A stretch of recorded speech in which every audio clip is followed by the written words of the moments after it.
جب جمعہ کا دن آتا ہے تو ایک سوال بہت چرچے میں آ جاتا ہے کہ جمعہ کے دن کی مبارکبادی پیش کرنا، جمعہ مبارکباد کہنا کیسا ہے؟ اور یہ سوال فیس بک، واٹس ایپ، انسٹاگرام وغیرہ پر لوگ بہت لکھتے ہیں، تو اسی لیے اس سلسلے میں بہت ہی دھیان دینے کی ضرورت ہے کہ جو کام ہم دین سمجھ کر کے کرتے ہیں تو وہ کام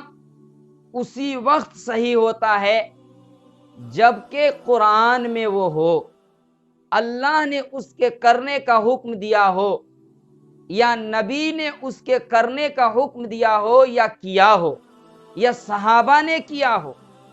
یا ائمہ اربعہ میں سے کسی نے اجازت دی ہو، یا علماء کرام کرتے ہوں، یا بزرگان دین کی زندگی میں وہ کام کرتے ہوئے ملا ہو، تو وہ کام کرنا دین سمجھتے ہوئے صحیح ہوتا ہے۔ جہاں تک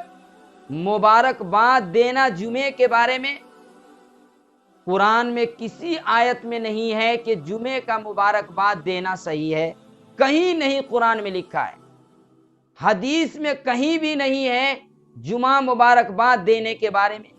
نبی نے کبھی بھی جمعہ کی مبارکبادی نہیں دی، نہ صحابہ کو حکم دیا اور نہ ہی صحابہ نے کیا، نہ علماء کہیں کرتے ہیں، اور بزرگان دین کہیں بھی مبارکبادی دیتے ہوئے نہیں ملتے ہیں۔ تو جو کام قرآن نے حکم نہیں دیا، جس کام کو حدیث میں حکم اجازت نہیں ہے، جس کام کو صحابہ نے نہیں کیا ہے، ہمارے علماء اس کو نہیں کرتے ہیں، بزرگان دین اس کو نہیں کرتے ہیں، تو وہ دین میں صحیح کیسے ہو سکتا ہے؟ اسی لیے جمعہ کی مبارکبادی دینا نہ تو فرض ہے، نہ واجب ہے، نہ سنت ہے، نہ مستحب ہے، یہ کوئی چیز نہیں ہے۔ جو چیز فرض ہے، 5 وقت کی نماز پڑھنا فرض ہے، تو آج تک کوئی سوال نہیں کرتا ہے کہ مفتی صاحب 5 وقت کی نماز پڑھنا کیسا ہے۔ لیکن جس چیز کو فرض، واجب یا کوئی بھی درجہ اسلام اور شریعت میں نہیں ہے، اس کو ہم اہتمام سے کرتے ہیں۔ یاد رکھیے گا، جس چیز کا ثبوت نہ ہو اس کو انسان جب کرتا ہے، اگرچہ وہ جائز اور اچھا عمل ہو، تو وہ بدعت کی طرف انسان کو لے جاتا ہے۔ اسی لیے مبارکبادی اگر ضروری سمجھ کر کے ہم کر رہے ہیں کہ جمعہ کے دن مبارکبادی دینا ضروری ہے، تو یہ بدعت ہے۔ اور اگر ضروری سمجھ کر کے نہیں کر رہے ہیں، یہ سمجھ رہے ہیں کہ مبارکبادی کا مطلب ہوتا ہے